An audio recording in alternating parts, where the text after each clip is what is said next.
It was 2 months ago this week that Jake and Rebecca Haro told police in California that the Mrs. Haro, had been attacked in a parking lot and that their 7-month-old baby Emmanuel had been kidnapped from them. They sobbed and sobbed on camera, pleading with us all to help them find their baby. But it didn't work.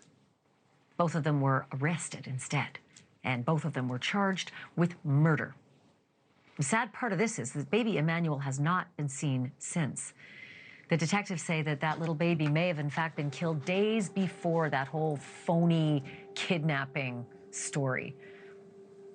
Today, those parents were back in court. And for Jake, the tears came back too. You have to just take a peek at that still picture, but you can see the tear, right? You can see that little tear on his cheek. And I can't tell you if those are tears for baby Emmanuel or if those are tears for Jake Haro himself.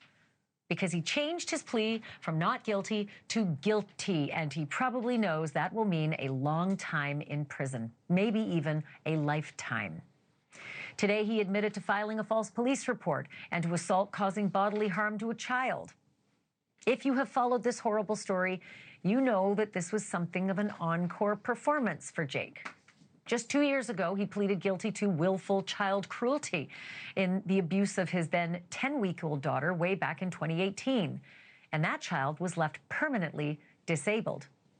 Rebecca Haro, Jake's wife and Emmanuel's mom, is sticking with the not guilty plea for now. But both of them are due back in court November 3rd. Jake for sentencing and Rebecca for, I don't know, guess it's anybody's guess at this point. My next guest knows this kind of case all too well. Brad Conway is an attorney who represented George and Cindy Anthony, the parents of alleged child killer Casey Anthony.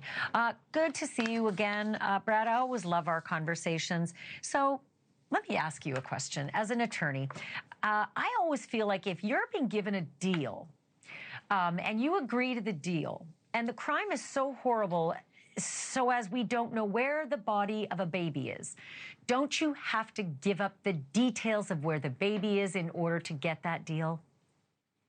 Ashley, it's great to be with you again. And yes, that is normally part of the plea bargaining process, right? You know, full allocution, you got to tell the whole story. You got to tell who was involved, where the body is, and all those details. And only then do you get the benefit of the plea bargain. But this one is different, isn't it? Yeah, is it ever? Because clearly the biggest mystery here isn't that they did something to baby Emmanuel. We all kind of knew it. It's that where is that child?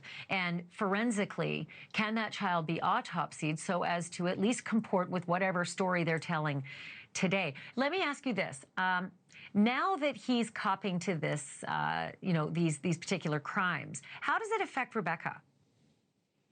That's a good question, because what is he going to say? Is he gonna exonerate her, or is he gonna say that she was the one that was the primary killer?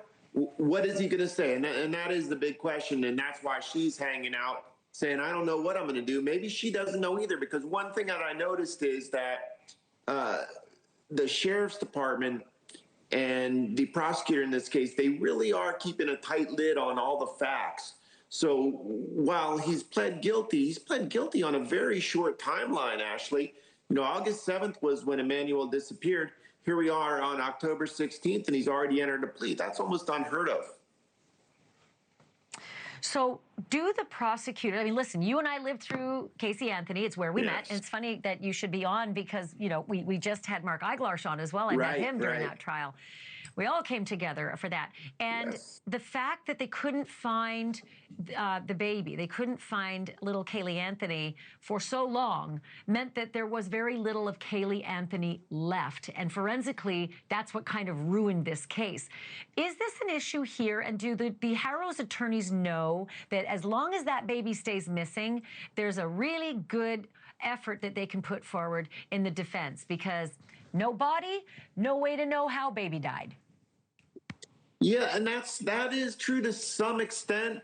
But what we can assume, and I think very reasonably, is that a 7-month-old child can't take care of himself, right? So wherever he is, the parents had to at least have knowledge of it, if not responsibility for putting him there. So one or both know where this child is.